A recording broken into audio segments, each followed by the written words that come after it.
مینه چې نکړي د هغو نه لږ تپوس پکار دی د سرمایې د لیونو نه لږ تپوس پکار دی په خپله ژبه او کلتور ورته ځان بدې ښکاري په خپله ژبه او کلتور ورته ځان بدې ښکاري د دې بې ننګه پښتنو نه لږ تپوس پکار دی او چې نارینه یې نو پیښې د ښځو ولې کوئ چې نارینه یې نو پیښې د ښځو ولې کوئ دې ښځونک شانې ظلمونه لږ تپوس پکار دی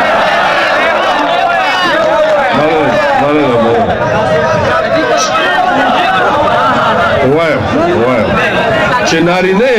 چې نارینه یې نو پیښې د ښځو ولې کوئ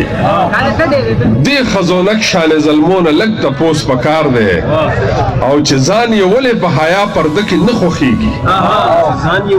چې ځان یې ولې په حیا پرده کې نه خوښېږي د ځینو جینکو نه لږ تپوس پکار دی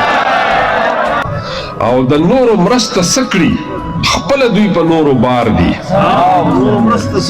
د نورو مرسته څه کړي خپله دوی په نورو بار دي د دې سړو نه لږ تپوس پکار دی مننه د نورو مرسته څه کړي خپله دوی په نورو بار دي د دې سړو نه لږ تپوس پکار دی مننه جی او چې په محنت پر ورولۍ او اتفاق خبر شي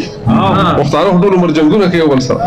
چې په محنت پر ورولۍ او اتفاق خبر شي یا پښتنو د دې میګو نه لږ تپوس پکار دی مننه جی دا چې په خپل کور کې د خپل کاله بچي خرړوي د امریکې بیبي د سپونه لږ تپوس پکار دی او تږي یې ډېر په غاړه سوځي او دا وړاندې ځغلي تږي یې ډېر په غاړه سوځي او دا وړاندې ځغلي د اباسین مستو چپونه لږ تپوس پکار حاجی دا نظم دی چغه د پښتنو یو دستور دی چې کله ضرورت پیښ شي نو یو بل ته غږ وکړي چې یاره مدد له راشئ نو دا یو چغه ده دا د پښتونولۍ دستور دی دا ټول قبایل پښتانه به ډېر ښه پېژني نو ستاسو توجه به غواړم پښتو زموږ ژبه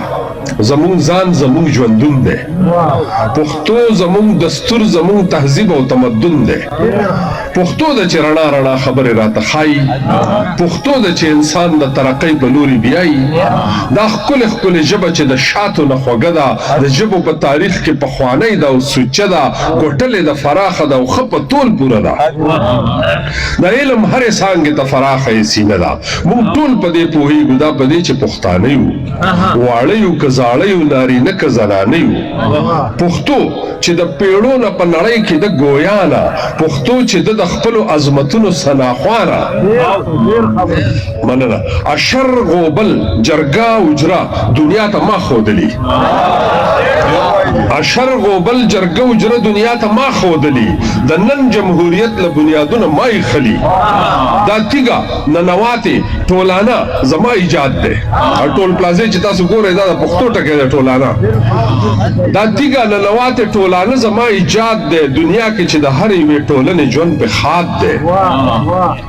زما بچی تباه شول په تعلیم نه پردو ژبو بچی کله پوهېږي په تفهیم نه پردو ژبو پردۍ ژبې د زده کي خو دا خپله دې هېرېږي په دې مې د تعلیم د هوښیاران کله پوهېږي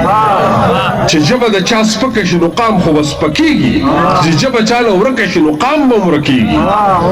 په هر څه ښه پوره ده خو 8 کروړه بچو کې پرته د لا تر اوسه د غټ جهل په تیارو کې زه نن د یو لیکوال په حیث په دې باندې پوهېږم چې بې د دې نه زه د تباهۍ کوهي ته لوېږم یورپ دی امریکا ده که چینیان که جاپانیان دي دا ټول د خپلې ژبې په وزر بره روان دي تر سوچ رسنۍ میډیا ته وایي تر سوچ رسنۍ سکول او روزګار کې پښتو نه وي تر هغې به د ژبو په قطار کې پښتو نه وي. اوس بې د لارې تلله کېږي راشه اوس په لار شه د ژوند په هره څانګه کې پښتونه اوس بیدار شه. زه هسې د خپل قام د رهبرانو ته حیران یم د وخت د سیاست د هوښیارانو ته حیران یم. پښتو د ټولو مور د خدا سندي نافرمانه په خوله به پښتانه وي خو په زړه کې روګردانه. راځئ چې دغه ټولو ته جولۍ وړاندې خورې کړو. راځئ چې د پښتو په نوم دوی یو بل ته نږدې کړو. راځئ چې دوی د ژبې په عظمت باندې خبر کړو. ښکاره د خدمت په حقیقت باندې خبر کړو. د زړه په غوږو واورئ زما دا یوه خبره د زړه په غوږو واورئ زما دا یوه خبره ملاتړ وکئ غیرت وکئ راپاسئ ښه په نره منکر له خپلې مورئ دا څنګه پښتانه یې